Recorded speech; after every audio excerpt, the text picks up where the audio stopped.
Salve pessoal, boa tarde, tudo bem? Ralph Peter com vocês novamente, programa Livros em Revista, que como toda boa quinta-feira, às 17 horas, na TV Geração Z, sempre ao vivo, tem sempre o firme propósito de levar até vocês um bom entretenimento e um altíssimo grau de cultura. E hoje, naturalmente, com as graças de todas as forças benéficas do universo, não será diferente. Temos dois convidados de ponta.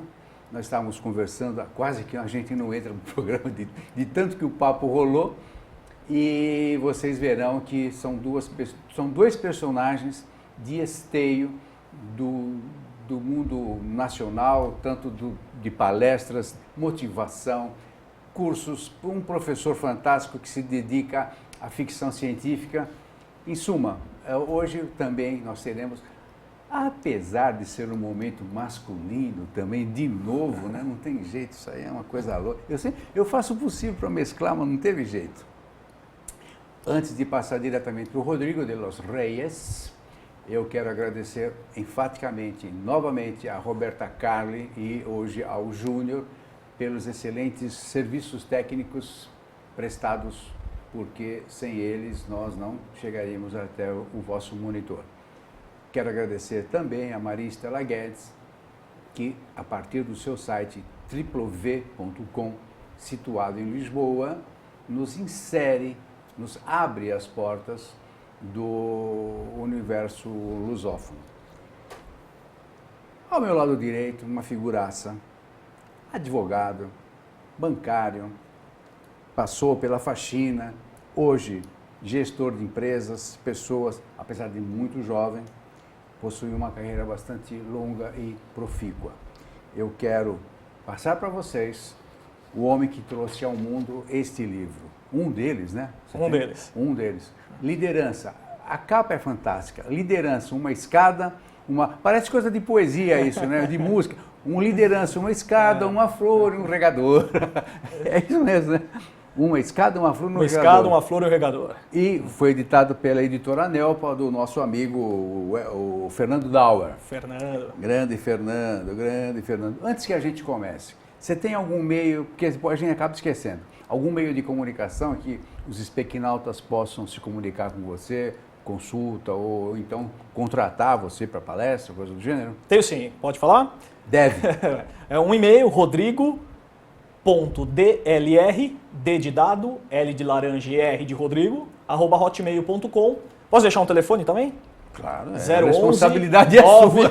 7150 5915. Fala de novo que eu dei risada, atrapalhou tudo. 97150 5915. E é você mesmo que atende? Eu que atendo, pode me procurar. Perfeitamente. E por que as pessoas te procurariam? Qual é o barato? Eu faço palestra, né? A ideia inicial é uma palestra, treinamentos, trabalho com corporativo, palestras abertas. Aliás, este livro é uma palestra, né? Esse livro é uma palestra. Esse livro, na verdade, ele surgiu dentro de um treinamento que eu já aplicava e eu gostei tanto do treinamento que eu criei que eu acabei criando um livro em cima desse treinamento. Há quanto tempo você se dedica a palestras motivacionais? Há pouco tempo, na verdade, desde 2007. Não é tão pouco tempo assim, né? Não, 2007, é bastante tempo. Pô. Eu não tenho nenhum. Vamos começar? Vamos lá. Vamos lá. Carla Seres é uma escritora de Piracicaba e, felizmente para nós, toda semana bate cartão conosco. Laureada, escritora de Piracicaba. Qual o tipo de pessoa mais difícil de liderar e por quê? Carla, eu tenho uma resposta, na verdade, não sei se é a resposta que a Carla quer ouvir, mas na verdade a dificuldade está no líder e não no liderado. Eu vou fazer essa resposta com um exemplo. Em determinada passagem, me chamaram para fazer um treinamento de liderança e eu ia treinar um cara que liderava grupos de promotores. Esse promotor, ele vendia um produto dentro dessas lojas enormes de varejo, barulhentas, bagunçadas. Era uma loucura. E eu gosto de fazer uma aculturação. Eu gosto de entender o que o líder quer, mas principalmente eu gosto de entender a visão do alvo ali, final, né? Principalmente a visão do menino ali, no fim. Tá bom, o que esse cara espera? E eu conversando com um deles, ele me falou bem assim, o meu sonho com essa comissão é conseguir fazer uma grande compra de supermercado. Eu falei, pô, esse negócio tá... Aquilo foi um baque para mim, Ralf. Eu falei, caramba, tá muito longe da minha realidade hoje. E eu fiz uma proposta para a empresa e falei, não, me deixa ser ele um pouco, me dá essa camiseta aí da empresa, deixa eu vender esse produto lá no meio. Foi muito difícil, eu passei mal, o barulho todo, fiquei zonzo, me deu vontade de vomitar no final. O produto, qual era o produto? Era chip, vender chips para... Tá. Foi uma loucura. E só lá, com essa aproximação, que eu consegui entender de fato o que se passava ali. Bom, por que eu estou contando essa história para a Carla? Se o líder não conseguir ter a capacidade de se aproximar, ele jamais vai ter assertividade nos julgamentos. Um líder que gerencia a distância, gerencia a partir da visão dele daquele momento. Que talvez seja até parecida com a minha inicialmente. Então, eu tenho outros sonhos, outras vontades, etc. Bom, e essa distância do líder para o liderado é realmente, sempre, aliás, o maior complicador. Então, a ideia não é o melhor tipo de liderado para liderar. É o líder que consegue ter a maior capacidade de aproximação, porque senão os julgamentos serão feitos à distância. São críticas à distância que só vão, no fim, atrapalhar. Em resumo, pelo que eu pude entender, se eu estiver errado, me corrija, por favor. O lance todo está na comunicação entre as partes. O lance todo está em você ter a capacidade de passar aquilo que ele passa, entender bem. É a essência da empatia, talvez. Tá bom, mas você já fez o que ele faz? Fez. Geralmente os líderes fizeram o que o liderado faz. Sim. Mas você lembra disso? Ninguém nasce Você lembra líder, exato como era? Você lembra quais eram os seus sentimentos, suas sensações? Essa aproximação é fundamental. Será que não tem o lance? Porque o líder sabe, ou ele imagina, ele pode estar errado, que o liderado dele hoje talvez não seja liderado dali uma semana, porque o cara vai embora. Ou seja, existem normalmente, nesse ramo de varejo, que é um varejo de larga escala, porém de pequeno escopo, digamos assim, ou que não se vislumbra um futuro muito bom, há um turnover muito alto. Sim. Então aí fica o cachorro querendo pegar o rabo e não tem o rabo. Porque, por que eu vou me dedicar se eu vou embora logo? E o líder, por que eu vou perder todo esse meu tempo? Perder com aspas. Exato. Perder com aspas. Por que eu vou despender tempo com esse cara se daqui uma semana eu vou ensiná-lo, ele vai ficar bom eventualmente e vai procurar outro emprego ou será chamado por um concorrente? Será que não existe essa roda cíclica miserável, hein? Existe e fica difícil, inclusive, culpar o líder nisso, né? Porque, na verdade, a ideia é toda parte da empresa. A própria empresa, muitas vezes, não vê necessidade de treinar também aquele liderado. Eu vou capacitar esse cara que vai sair daqui a pouco. Então, é um fenômeno.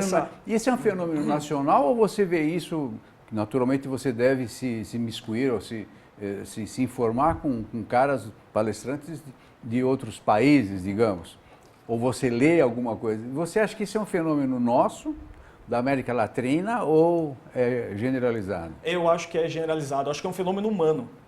Eu acho que a condição líder e liderado é inata. Sempre vai existir em qualquer situação, em qualquer nação. Você deu um exemplo de algo muito chão, tá certo? Okay. Vender chip. Pô, todo cara aqui...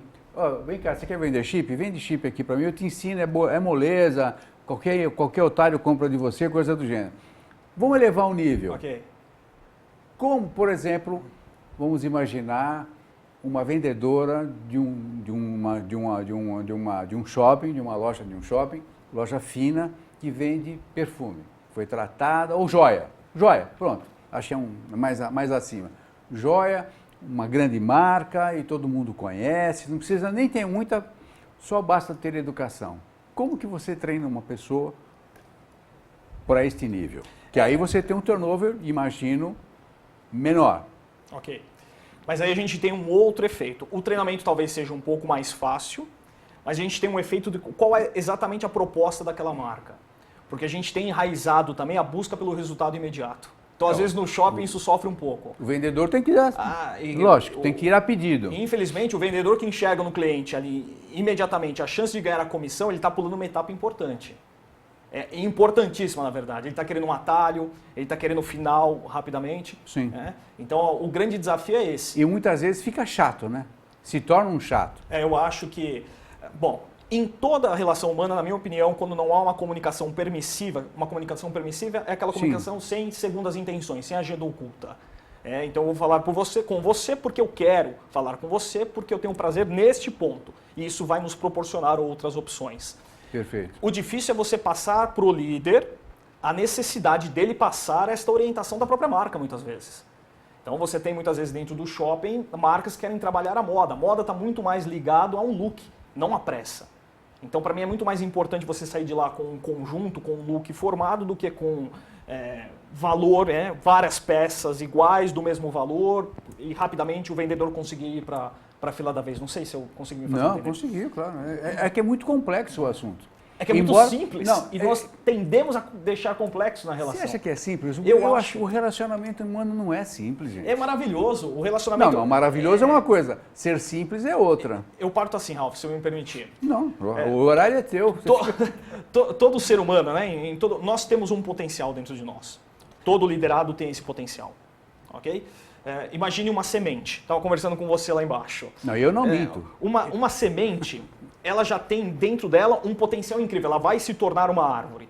Certo. Para ela passar deste ponto 1 para este ponto 2, para esta evolução, é necessário que hajam algumas etapas simples. Aí entra o teu regador. Exato. Aí, na verdade... Aí entra o regador. Na verdade, essa capa, ela, não sei se eu posso falar sobre o... Deve falar, porque ela é curiosíssima. É um outro assunto. Na verdade, a escada... ela significa exatamente uma proposta de uma nova conduta comportamental para o ser humano.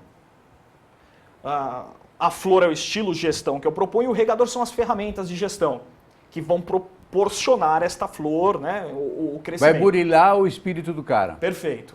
Mas o grande desafio, por incrível que pareça, eu acho simples, você complexo, né, tá na escada, que é no relacionamento humano. Então é naquele, tá bom, que tipo de conduta eu estou propondo para o meu participante, para o meu leitor? Como eu quero que ele passe a enxergar algumas situações. Mas, eu digo que é complexo e continuo afirmando isso pelo seguinte, sem que isso gere uma polêmica que acabe o programa. Porque quando nós estávamos tomando café, você acabou de dizer que nós temos o nosso radar que tem aquelas portas, que você deu o nome do cara que falou que tem porta e tal, e que fica aqui, gravitando 360 graus. Num determinado momento, bate alguma coisa que tem uma informação negativa ou positiva dentro da minha caixola. Okay. É essa complexidade que eu vejo. Porque quando você se depara com uma situação, por mais inusitada que seja, as informações... Eu não quero parecer que eu sei mais... Fique à vontade, Alfa, adoro. Mas, exato. Você tem uma informação, mesmo que você não saiba, que está ali, latente, latejando na tua cabeça. E, num determinado momento, ela eclode, por algum motivo ou razão. Foi motivada por alguma coisa. Por isso que eu acho que nós somos, embora deveríamos ser simples, mas somos complexos. Sim. Inclusive por essa capacidade de armazenar informações, muitas delas que a gente nem sabe que estão lá. Não concorda? Eu concordo. Aliás, isso faz parte da nossa essência, a interpretação, nossa memória é assim. Como que a gente resolve esse problema? Você, naturalmente, deve ter uma ferramenta para resolver esse problema de preconceito, que eu chamo isso de preconceito. Por exemplo, como você falou, o Flori parece brincadeira, o Flori parece um tio que fez mal para minha irmã ou para mim e tal, e eu tenho aquele... Quer dizer, você nem conhece o cara e já não gosta dele. Como é que você resolve? Você tem mecanismo para isso? Primeiro você tem que aceitar. É uma condição humana. Certo. Então, as janelas da minha memória vão tornar as minhas interpretações. Então, de 100% de tudo que ocorre, 90% é interpretativo, é o meu jeito de ver o mundo. E eu tenho que entender que os meus pensamentos que vão gerar as minhas ações, e são essas minhas ações que vão criar os seus pensamentos, ou seja, as suas interpretações. E ou reações. Ok? E o seu pensamento cria a sua ação. Perfeito. Bom, eu entendi isso, eu preciso estar um pouco mais atento em você. Olha que interessante a parte Claro. A intensidade do relacionamento humano. E sim, eu tenho um caminho para isso. Se puder falar, posso dar agora? Pode, no livro eu chamo de... Você tem meio segundo para isso, fica à vontade. A síndrome da mula sem cabeça. Que é essa... Aliás, está cheio de histórias boas do teu livro. Fala da mula sem cabeça, vai. A história da mula sem cabeça Na verdade, os nomes diferentes faz mais parte das palestras. Então, dentro das palestras eu gosto de fazer interação teatral, levar personagem, etc., para depois entrar com o conceito. Bom, o conceito em si, nós temos duas memórias de tudo que acontece conosco. Existem duas memórias, uma memória de longo prazo e uma de curto prazo. Então vamos comparar um computador. A memória de curto prazo é como é que é a memória randômica. Você digita alguma coisa, você não se interessa, você deleta. Daqui um mês você não tem essa informação. Daqui um ano, nunca mais você tem. Tudo bem? Todos os momentos da nossa vida em que você quer acabar, ou seja, você tem o corpo num lugar e a cabeça no outro, por isso que a síndrome da mula sem cabeça é a perda da integralidade, você automaticamente está usando a memória de curto prazo. Em outras palavras, aquele momento de vida não existiu para você. Não computa. Você vai viver em média 75 anos, 24 horas por dia. Por isso que o tempo é inadministrável. Então, em todos os momentos, em qualquer relação em que você tem o corpo aqui e a cabeça separado dele, aquilo não é registrado apenas pela memória de curto prazo, ou seja, ele não ficou ali gravado, logo você não viveu. Mário Quintana fala assim, quando se vê já é sexta, quando se vê já é Natal, quando se vê, que é um fenômeno incrível. Então eu estou conversando com você esperando acabar. Ou está conversando comigo e já está programando o que vai falar pro aí cara na me dá uma sensação de que não acaba nunca. Esse tempo não está passando. Daqui um mês, eu olho para trás e falo, nossa, como passou rápido. Uhum. Então, são muitos momentos sem registro. O contrário, memória de longo prazo. Eu converso com você, eu estou aqui interagindo cada segundo da minha vida que acontece, eu estou lá, cabeça e corpo presente. Eu consigo ter a integralidade, ok? Aquilo lá é registrado. Apenas neste momento, eu estou demonstrando a minha capacidade de ter foco. Foco, estar no mesmo dia, mesma hora, mesmo lugar, com pessoas que não escolheu estar, sendo obrigado a se relacionar. Eu vou ter foco quando fizer isso, de maneira tão plena, estar lá de cabeça, corpo e alma. Em outras palavras, Ralph, é assim. São muitas as situações, dentre elas de líder e liderado, em que na verdade eu não estou aqui com você. Eu tenho uma agenda oculta esperando que você deve me dar um resultado. Então você está falando esperando o Rodrigo acabar. Você está me ouvindo esperando eu acabar, porque você tem um resultado aqui para entregar, seja lá o que for. Tem a propaganda aqui, vai dar, o comercial, seja lá o que for. Né? Isso é ruim para nós dois. É essa relação. Mas pior ainda para você, que não está vivendo nesse momento. E causa uma tensão miserável. Rodrigo, mas pô, e quem fica no trânsito? O cara pega uma hora, eu moro na Zona Leste, trabalho pela cidade toda, pega um deslocamento incrível. São 2 horas lá no trânsito. Ainda assim, a escolha é minha. Eu vou ficar no trânsito e nem perceber que aquelas 2 horas de vida passaram, ou seja, ficar pensando, sei lá, na morte da Bezerra e parece que meu carro foi sozinho. Eu vou ter a capacidade de estar lá de verdade. É igual quando você troca de marcha, né? Você troca e não sabe por que trocou, está trocando à toa. Mas você não lembra a música que tocou, as paisagens que passaram, etc. Bom. Meu caro, infelizmente, o nosso tempo que pena. Foi embora mesmo. Meus amigos, espequinautas queridos, Rodrigo de los Reyes, mas é um nome imponente esse, hein? É um nome lindo. Muito bonito mesmo. Nem parece. Rodrigo, parece o nome de príncipe espanhol. Não parece? Coisas. É impressionante. Rodrigo de los Reyes Clemente. Puxa, nós temos um monte de livro, né? Nem falamos ele, hein? Prospecção, Era uma Vez, tudo pela Nelpa? Tudo pela Nelpa, com o Fernando. Você faz parte da coautoria do Consultoria 1, coleção de cases de sucesso. Bom, www.nelpa.com.br ou então o teu? No meu e-mail, pode mandar um e-mail que eu te respondo, faço todo tipo de treinamento que você quiser. Beleza. E a tua palestra, diga-se de passagem, é uma coisa valorosíssima, aprende-se muito com ela. A gente sai motivado mesmo. Pessoal, até o segundo bloco com o nosso amigo também, agora nosso amigo, né? Meu amigo Rodrigo também. Fore. Até já, um abraço. Tchau, tchau.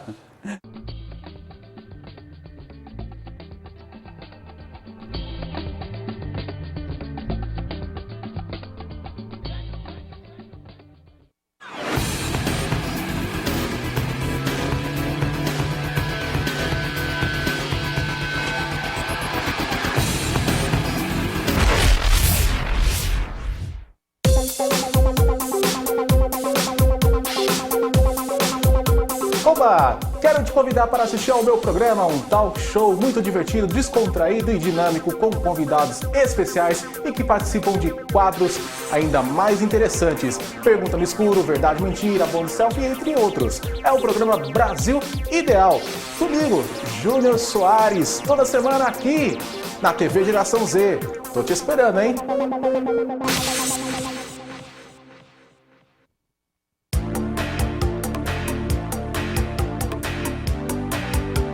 Olá, eu sou Arielle Margiotto e você tem um encontro marcado comigo toda terça-feira às 9 da manhã aqui na TV Geração Z para todo o Brasil.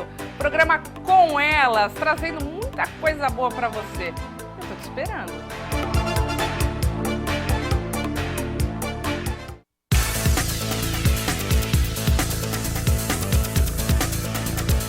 querido telespectanauta, mistura de telespectador com internauta. Esqueça tudo que você já viu ou ouviu na televisão, porque aqui na TV Geração Z, comigo, Jorge Paulo, tem o programa Despirocando. O programa mais maluco que você pode imaginar, ou imaginou, ou não imaginou, sei lá.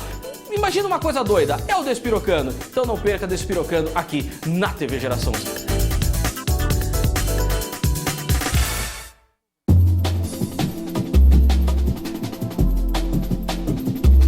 Alô, galera do bem? Eu tô aqui para lembrar vocês que toda quarta-feira a gente está apresentando o programa Lucimara Paris sobre os mais diversos assuntos. Mas de cada 15 dias a gente fala sobre os ETs. Eu tô aqui com a maior ufóloga do país, Ângela do Pascoal, esclarecendo várias dúvidas. Você, internauta, pode mandar sua mensagem que a gente vai esclarecer. Eles existem? Eles estão perto ou não? Confira, toda quarta-feira, às 21 horas, aqui na TV Geração Z.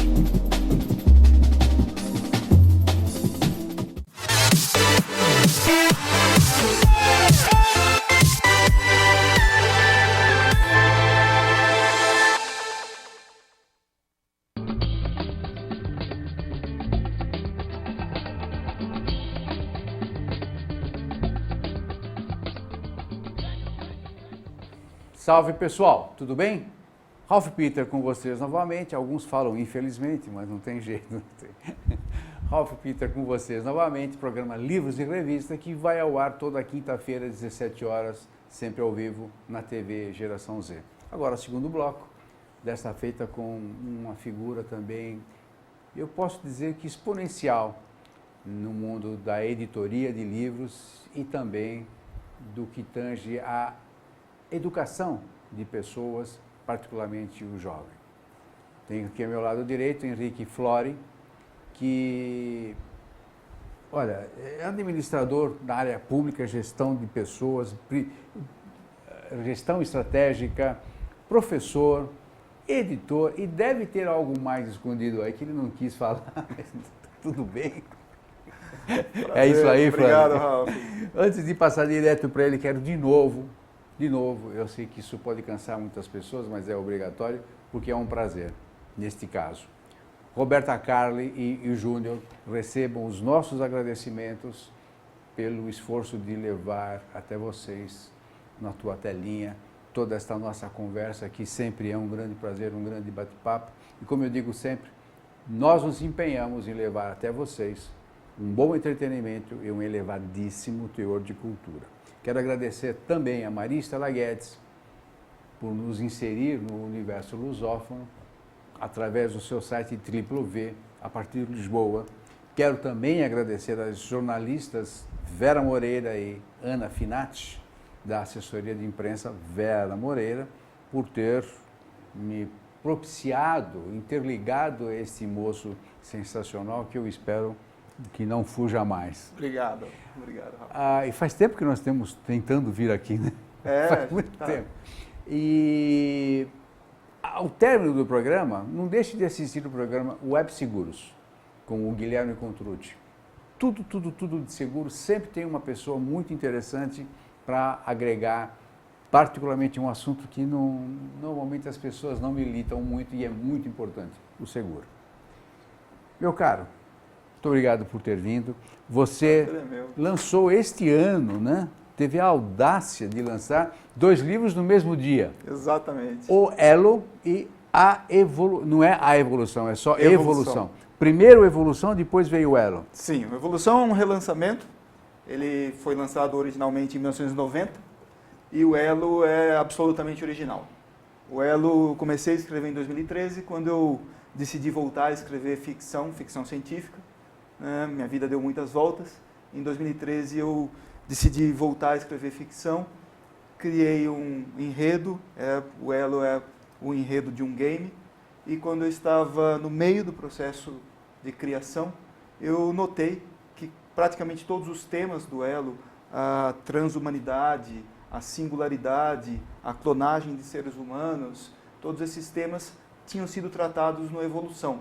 E como o Elo tratava de uma humanidade num futuro distante, aproximadamente 3.000 anos no futuro, e a Evolução trata da humanidade num futuro próximo, aproximadamente 300 anos, eles realmente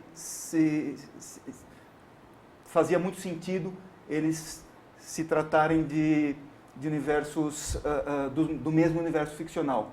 Então, num determinado momento, eu decidi que trabalhá-los no mesmo universo ficcional e reescrever a evolução fazia muito sentido, e eu recomecei todo o trabalho de reeditar a evolução, que era algo...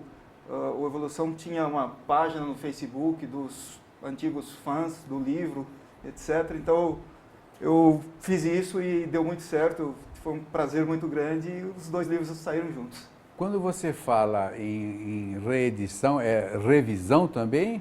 Ele foi totalmente reescrito, os personagens, principalmente os personagens. O Evolução eu escrevi, eu tinha 18 anos de idade. Poxa, então, já se passaram mais de 50. Pô. 5.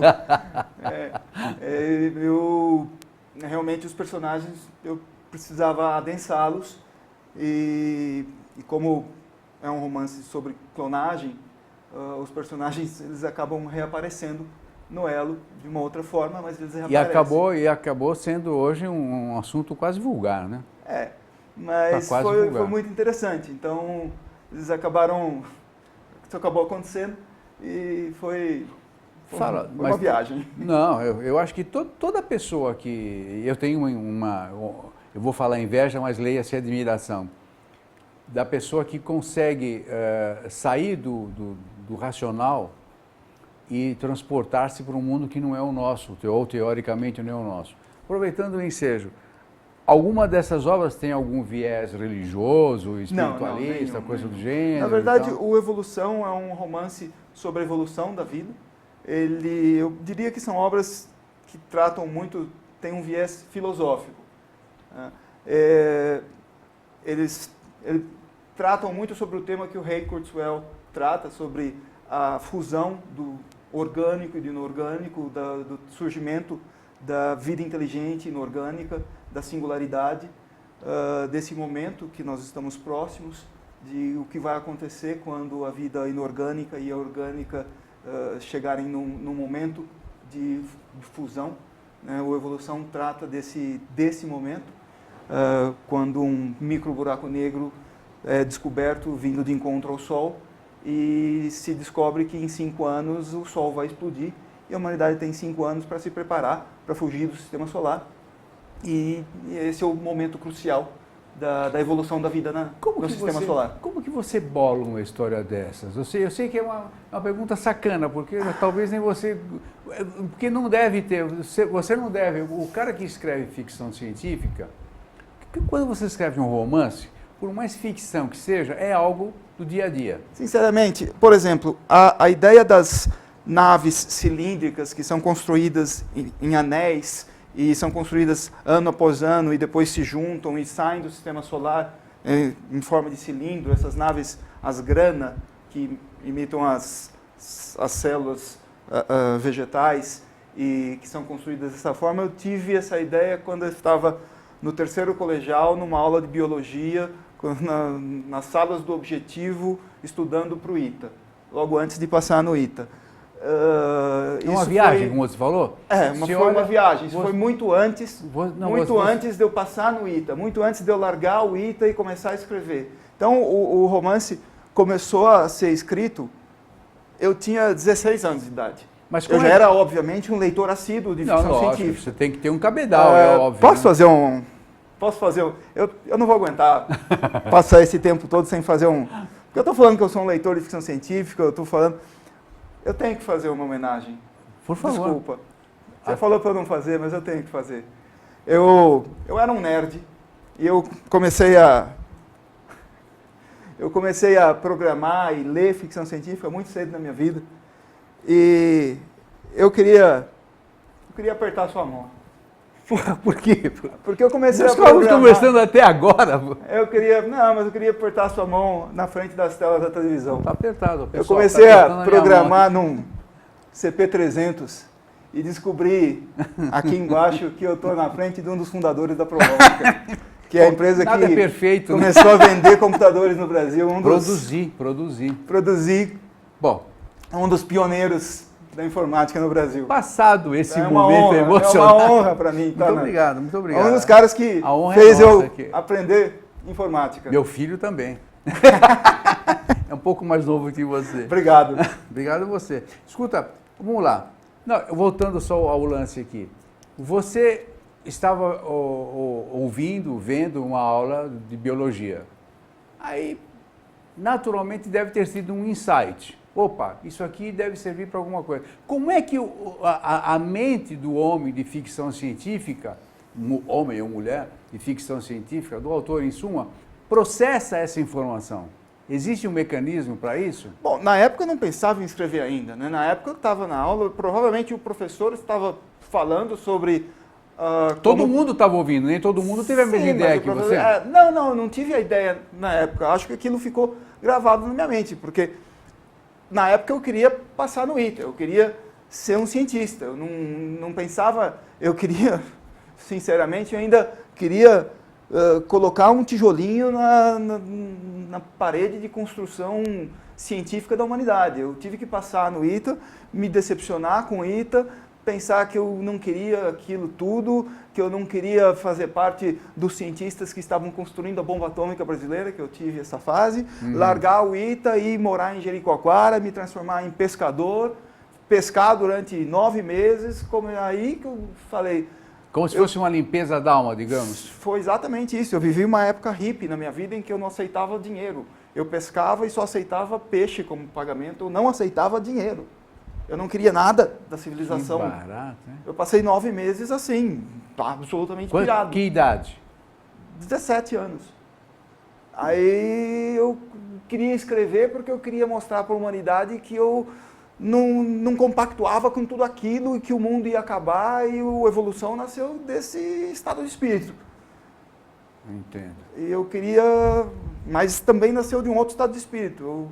Eu nunca tinha escrito na minha vida e eu queria ganhar a vida escrevendo. Eu também, por ter lido muita ficção científica e pelo fato dos autores norte-americanos de ficção científica serem autores profissionais, quando eu comecei a escrever pensando, quero ser escritor profissional de ficção científica e quero ganhar a vida mostrando ao mundo como eu... Quer dizer, literalmente um determinismo muito forte. Não é isso, com né? certeza. Lógico. Bom, me fala uma coisa aqui.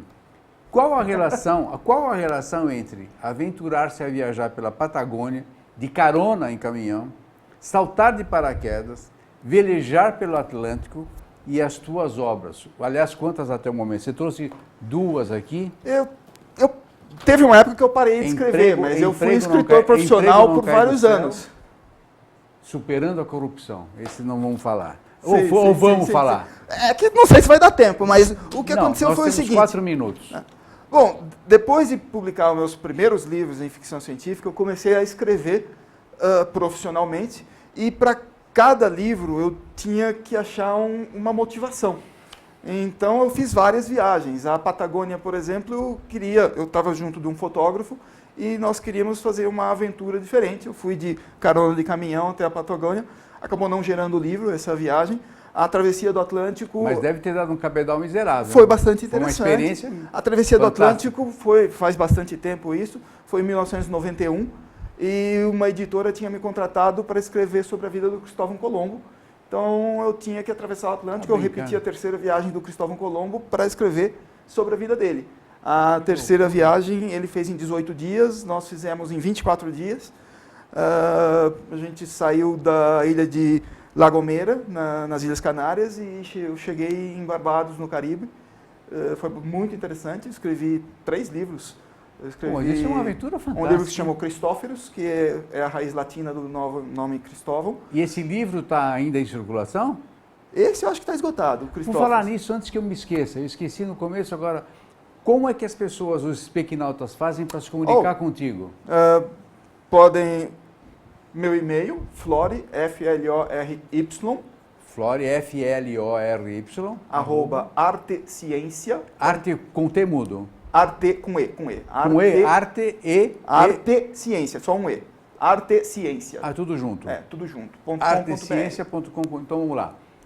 Flory, F-L-O-R-Y, @arteciência.com.br. Tem site, alguma coisa? o site da Arte Ciência, Vamos lá, www.artesciencia.com.br. No site deve ter todas as obras que você tem lá e tal. No site Dá pra todas ser. as obras que não estão esgotadas. O Cristóferos era um romancezinho de ficção científica que conta a vida do Cristóvão Colombo. A editora FTD publicou um outro que se chamou Atravessando o Atlântico na Rota de Colombo. E também saiu um outro que se chamava Sailor, Um Sonho de Liberdade, que era um infanto juvenil. Eu acho que foi o Colégio Objetivo que publicou. Ele era um infanto juvenil que era usado no Colégio Objetivo para o pessoal de quinta série, sexta série. Indicado para o pessoal ler. É. Escuta, temos um minuto, creio. Opa. Temos um minuto, creio. Eu gostaria de falar Hélio- tanta coisa a mais. Mas você volta, com certeza eles vão pedir para você voltar. O elo e a evolução. Evolução e elo. Eu tenho agora A que esses público livros. se destina, basicamente? Eles são, devido aos temas, eles são para o público. O público mais jovem consegue ler, se for um público que consegue, que assim, mais acostumado à ficção científica, mas ele é mais para o ensino médio. Ensino médio Apesar adiante. de serem uma ficção científica. Agora, tem um concurso com eles. Opa, Tem vamos lá. online um concurso. Ah, você tem um cartão aqui dentro, né, para acesso. O HVF Cursos. Ó, já estão piscando lá, nós vamos hvfcursos.com.br. Como que é? hvfcursos.com.br. H de hora, V de viagem, F de Flore. de Flore. Cursos.com.br. Tem 12 temas que as pessoas podem fazer. Textos e depois fazendo as suas correções. E esse concurso, esses primeiros 12, é totalmente de graça. Aí as pessoas podem treinar seus textos com temas oriundos do Evolução e do Elo. Oh, que legal. E podem participar. E se quiserem participar com pagando R$50, eles participam de uma viagem para os Estados Unidos, onde podem visitar a Universidade de Harvard, onde eu estudei. Onde você estudou. E se graduou, né? Eu fiz um mestrado lá. Perfeito. Pessoal, conversamos com essa figura riquíssima, Henrique Flore, que tem um passado bastante longo, apesar de muito jovem, tanto quanto foi também o Rodrigo, né? Aham. Hoje é o dia das grandes cabeças. Felizmente. Obrigado por estar aqui, Obrigado a Ralf. você. Foi um prazer. Pessoal, até a próxima quinta-feira. Muito obrigado por vocês estarem conosco até agora. Uma paciência miserável, né? E até a próxima quinta, se as forças inimigas permitirem e as boas ajudarem. Muito obrigado. Tchau, tchau. Até quinta. Tchau.